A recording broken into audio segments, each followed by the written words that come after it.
Welcome back coders, this is Suraj Kelhe. In this video, I will discuss scope in Golang. First, you should know that a declaration gives a name to a program entity like a variable or functions. And what is scope? Scope is a part of our source code where the use of that declared name refers to that declaration. You should not confuse scope with lifetime. Lifetime is basically a runtime property, that is, it's a time frame during execution of program where our declaration can be referred by other parts of program. But the scope is just a part of our source code and it's a compile time property. A syntactical block is sequence of statement enclosed by braces, just like in functions or loops. Block encloses declarations and give them scope. That means block determines the scope of a declaration. But what about declaration who have no such explicit braces, but they are also surrounded by blocks? Those blocks are implicit in nature. Now, to generalize all these blocks, explicit and implicit, we use one single term for all of them, that is a lexical block. So there is lexical block for our whole source code, which is termed as universal block. There is lexical block at package level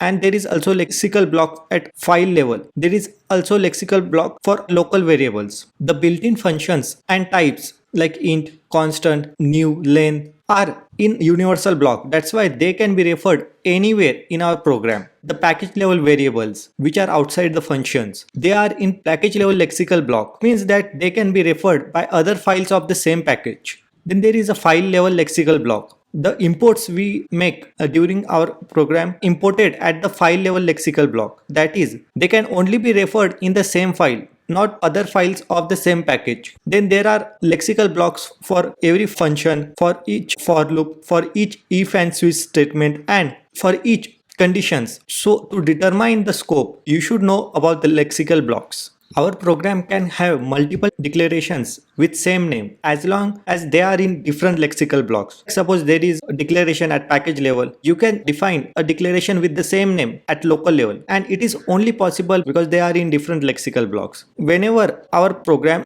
get reference to a declaration, it will look from the innermost enclosing block and it will move upwards toward the universal block. If it does not found declaration, then it will just print the error declaration not found.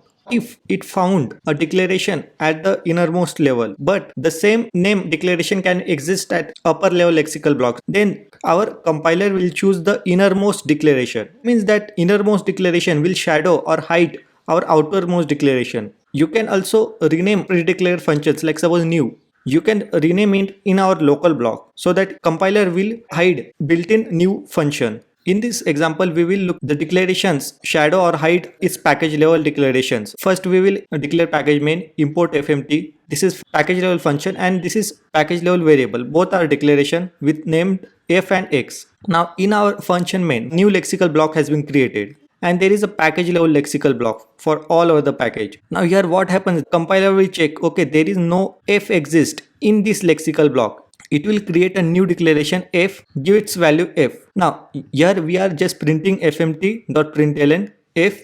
Now here you can see that it's showing f. That means this local level declaration shadow or hides this package level declaration. It's declaration which is not declared. Suppose h, our compiler will give an error, undefined age. First it will look at this lexical block not found, it will look at package level not found, then it's saying undefined age. Lexical block can be nested at certain depth, and here we will be looking at that example. This is our package main import fmt function main. We will be creating a new demo function which will have the functionality. This is our x declaration which is a string, and here is hello. Let's look at the program. This is initialization. Inside the for loop, x short declaration x of I means a new x will be created. See, this different lexical block and this function level will be a different lexical block, and x of I, this x will be referred to this declaration. This x is local of this for syntactical block, and we are just printing x. Result will be a capital hello. We will be running this function, go run nested for. Okay, as you can see, demo 1 h, and it will convert to hello. Here this x refers to a new block because this if creates a new lexical block this for loop has its own lexical block and this function has its own lexical block. Then there is a lexical block which surrounded this condition as well and this lexical block. Then there is lexical block for our for loop body and there is a lexical block which encloses body as well as our this statement. Then there is lexical block for this whole function. I will be demonstrating a new example. Rather than using such for loops, use range, then looping through x and same logic. Now as you can see, demo2 it prints hello both. In this demo2, there are lexical block for demo2 body. There is a lexical block for loop body. There is third lexical block which encloses for loop statement as well as the body. When this x will be declared, it will be in this lexical block, means for loop body, and this x will be in demo2 body. So that means this x and this x are in two different lexical blocks. If statements can have lexical blocks, that is suppose if and else if, then else if will be in the block of upper if. Here we are again using function main demo1 importing same fmt package. In our demo1, what we are doing, we need two functions f and g. F simply returns 1 and g increments. Here two lexical blocks will be created. First one which will enclosed body and the second one will enclose body as well as this statement. Now just print x. Go run nested if.go. Okay, so it's not printing anything. Why? Because x is a 1 and here we are checking whether x is 0 or not. So suppose if we return 0 here, then it will print 0. Okay, now let's look at our next condition. There is a lexical block created which is surrounding this whole thing, and this else if lexical block will created inside that lexical block. There is a lexical block which encloses else if and there is another lexical block for body. This lexical block will be inside our if lexical block. That's why we can refer to the x which is created here. So now we are printing x y. So it does not print. Why? Because x is incrementing. Let's do this logic. See 1 1. So it means that x and y are both equal. Now let's look at else. Here it simply prints 1 comma 2.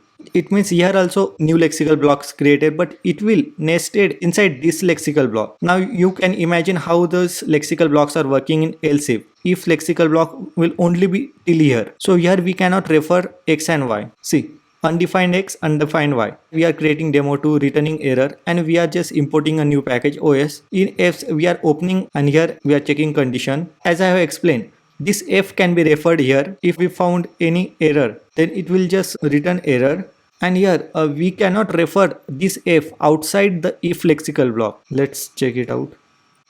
So there is demo2 running. Let's look at this f declared but not used and f.close undefined. We are declaring in this lexical block, we are declaring f but we are not using it. And here outside f is not present. You might tempted to just use the f in else statement. That is f can and error are visible here too. So why not print here? But normally in Go programs we used if statement just to check an error and return it. So best solution will simply be declare f outside and use this f.close outside. Now let's move to our next example, which are the short variable. Whenever we use short declaration, it will simply check whether in our local lexical block such variable exists or not and create it. But it might cause a lot of problems for our scope. So you need to look carefully while using short variables. Here we are importing log and we are declaring package main. There is a package level variable cwd and which is type string. It will be storing working directory. Now we are just printing go run shortware.go. Okay, so there is no working directory, means cwd is uninitialized. Now let's import os. So we can import our working directory using os.getwd. Normally what happens that suppose there is cwd in same lexical block, it will assign a value to it, but there is no such cwd variable. So that's why here it will be creating it. So what init functions are that during package initialization, init function will execute automatically and such functions are used to give values to our package level variables. CW declared but not used. As you can see here, CW is declared but not used. Once a simple hack will be to use same program and just print our working directory in this local variable itself, means local init itself. You can avoid error from this, but this is not the right solution. One of the simple solution is declare variable error separately and just use assignment operator. This is the right choice. And here what we are doing, we are printing work directory.